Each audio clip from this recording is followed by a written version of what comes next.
नमस्कार बच्चों हमने पिछली वीडियो में पार्ट नंबर 13 ऐसे थे लाल बहादुर शास्त्री भाषा माधुरी का अभ्यास कार्य किया था। और आज जो है हम पार्ट नंबर 13 का ही भाषा अभ्यास का कार्य करेंगे। तो सब बच्चे अपनी बुक निकाल कर बैठें, पेंसिल और इरेजर लेकर बैठें। तो मैं साथ साथ समझा भी रही हूँ, आपने लिखना भी है, समझना भी है और साथ में जो है सुंदर लिखने का प्रयत्न करना है आपने, साफ साफ। तो चलिए पहला प्रश्न देखते हैं। पहला प्रश्न है, पाठ के आधार पर लाल बहादुर शास्त्री जी की कोई 4 विशेषताएं लिखिए। बच्चों हमने पाठ को पढ़ा था, समझा भी हमने अच्छे से था। तो हमने जो है उसमें बहुत सारी विशेषताएं लाल बहादुर शास्त्री जी की पढ़ी थी ना। तो उनमें से हमने कुछ विशेषताएं लिखी हैं यहाँ पर इस बच्चे ने, तो आप भी लिखते जाएंगे। तो यहाँ पर वे हमने किसके लिए लगाया? लाल बहादुर शास्त्री जी के लिए, ठीक है ना। वे अपनी जिम्मेदारी समझते थे। पहला था कि वे जिम्मेदारी समझते थे अपनी। फिर वे अपना काम लगन से करते थे। दूसरी उनकी विशेषता क्या थी? कि वो अपना काम बड़ी लगन से किया करते थे। पहला तो था कि वो अपनी जिम्मेदारी को बखूबी समझते थे और अपनी जिम्मेदारी को जो है अच्छे से पूरी करते थे। दूसरा था कि वो अपना काम को बड़ी लगन से, है ना, किया करते थे। नेक्स्ट है, वे सच्चे और ईमानदार थे। कि वे सच्चे भी थे और ईमानदार व्यक्ति भी थे, है ना।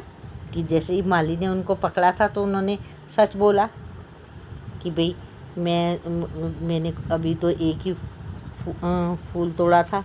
दूसरी बात कि मेरे पिताजी जो है वो है नहीं, तो इसलिए आप मुझे मारते जा रहे हो, है ना। तो नेक्स्ट था कि वे भारत के दूसरे प्रधानमंत्री बने। तो ये बात जो है किसकी विशेषता बताई जा रही है? ये लाल बहादुर शास्त्री जी की, कि लाल बहादुर शास्त्री भारत के दूसरे प्रधानमंत्री बने। ये भी उनकी विशेषता थी। तो आप बच्चों ने इन चारों विशेषताओं को याद करना है कि इनकी पहली थी जिम्मेदारी को, अपनी जिम्मेदारी को समझते थे, अपना काम जो था वो लगन से किया करते थे, और ये जो थे बड़े सच्चे और ईमानदार व्यक्ति थे। चौथी बात ये थी कि ये भारत के दूसरे प्रधानमंत्री बने, है ना। पहले कौन थे हमारे प्रधानमंत्री? पंडित जवाहरलाल नेहरू। बताया था आपने, याद रखना है, ठीक है। तो नेक्स्ट आ जाइए, प्रश्न नंबर 2। शास्त्री जी ने देश को कौन सा नारा दिया? लिखिए। अब आपको यहाँ पर नारा भी हमने पढ़ा था पाठ के अंत में। क्या था, याद आ गया आपको? कि जय जवान जय किसान, जय जवान जय किसान। ये नारा किसने दिया था? लाल बहादुर शास्त्री जी ने दिया था। श्री लाल बहादुर शास्त्री जी का नारा क्या था? जय जवान जय किसान। देखिए बच्चों, ये याद रखना है आपने कि स्लोगन में भी कई बार आ जाता है कि ये जो है स्लोगन किसका है। नारे को स्लोगन भी बोलते हैं, है ना। तो ये नारा जो है किसका है दिया हुआ? लाल बहादुर शास्त्री जी का। इसको ऐसे भी आ सकता है कि लाल बहादुर शास्त्री जी ने कौन सा नारा दिया? जय जवान जय किसान। तो आपने दोनों तरह से इसको याद रखना है, ठीक है। तो ये जीके का क्वेश्चन भी बन जाता है, एक जीके में भी आता है ये। नेक्स्ट आता है प्रश्न नंबर 3। नीचे दिए गए वाक्यों में से काम वाले शब्द छांट कर लिखिए। अब काम वाले शब्द किसको बोलते हैं? मैंने पहले भी आपको बताया था कि काम वाले शब्द कौन से होते हैं? जिससे किसी काम का होना या करना पाया जाता है, या फिर क्रिया शब्द कहते हैं इसको हम। काम वाले शब्दों को हम क्या बोलते हैं? क्रिया शब्द। और अगर सरल भाषा में कहना हो तो काम करने वाले को, कि जिसमें काम का करना या होना का पता चले हमें कि कब किया जा रहा है, क्या किया जा रहा है ना, कौन कर रहा है, क्या चीज़ की जा रही है। तो वो जो काम का होना या करना पाया जाता है उसको हम क्या बोलते हैं, क्रिया। क्रिया को क्या बोलते हैं, काम वाले शब्द। तो अब यहाँ पर एक तरफ दिया हुआ है वाक्य दिए हुए हैं, दूसरी तरफ खाली जगह दी हुई है, काम वाले शब्द लिखने हैं हमने। तो सबसे पहले हमने काम वाले शब्दों को छांटना है। तो छांटने के लिए हम जो है इसके नीचे अंडरलाइन लगाएंगे। अंडरलाइन कि जो काम वाले शब्द हैं, जैसे पहला है क, चिड़िया चहचहाती है। चिड़िया चहचहाती है। अब यहाँ पर एक संज्ञा शब्द है और एक क्रिया शब्द है, काम वाले शब्द हैं। तो काम वाला शब्द कौन सा हुआ, चहचहाती है। ये काम है, उसका काम कर रही है ना, कि चिड़िया जो है चहचहाती है, ये काम वाला शब्द है। तो इसके नीचे अंडरलाइन करें और इसको चहचहाती को इधर काम वाले शब्द की तरफ लिख देना आपको। और चिड़िया क्या है, संज्ञा शब्द। संज्ञा शब्द पता है ना आपको, नाम, वस्तु, स्थान वाले शब्दों को संज्ञा शब्द कहते हैं। ठीक है। अब नेक्स्ट आता है ख, गाय घास खाएगी। अब गाय जो है वो क्या है, संज्ञा शब्द है। घास भी वैसे तो संज्ञा शब्द है। खाएगी, ये क्या कर रही है, काम कर रही है। घास को क्या करेगी, खाएगी, काम कर रही है, काम वाला शब्द है, क्रिया शब्द है ये। तो इसको हमने काम वाली साइड पे लिखेंगे, खाएगी। खाएगी के नीचे अंडरलाइन करें पहले, फिर उसके बाद हमने इस साइड पे लिख दिया।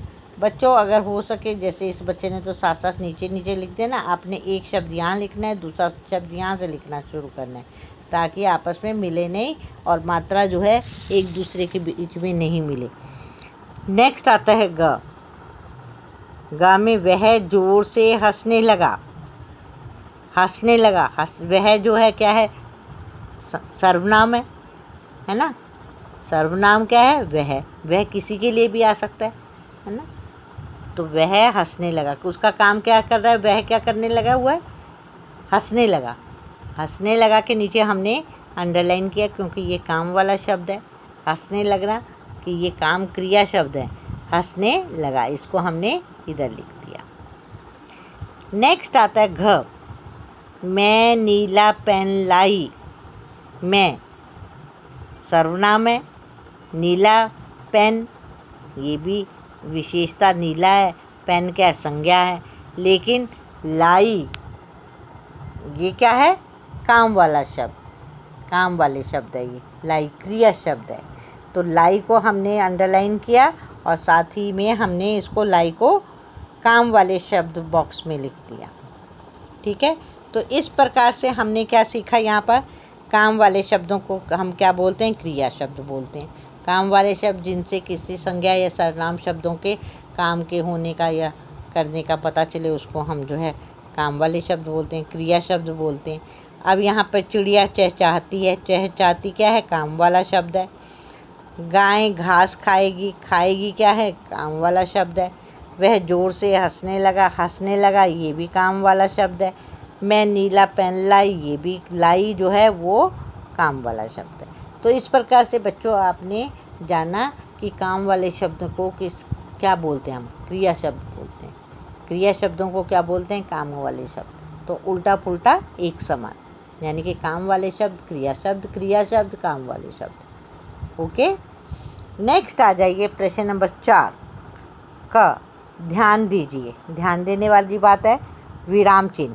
विराम चिन्ह आपको पता है कि विराम चिन्ह का क्या अर्थ होता है, विराम का क्या अर्थ होता है, रुकना, ठहरना, आराम करना, है ना। चिन्ह होता है निशान, विराम चिन्ह। अब यहाँ पे पढ़ते हैं, विराम शब्द का अर्थ है ठहरना या रुकना।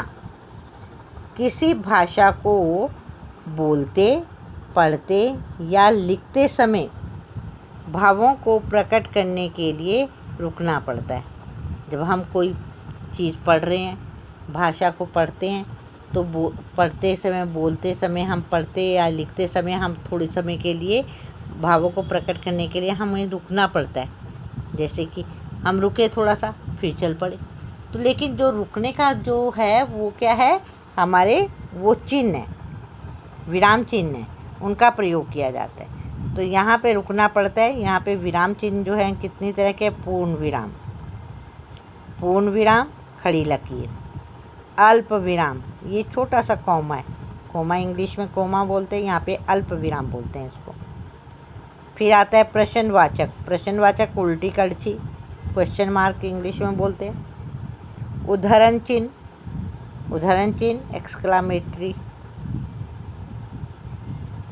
फिर योजक चिन्ह, योजक चिन्ह ये योजक चिन्ह हाइफन जिसको बोलते हैं।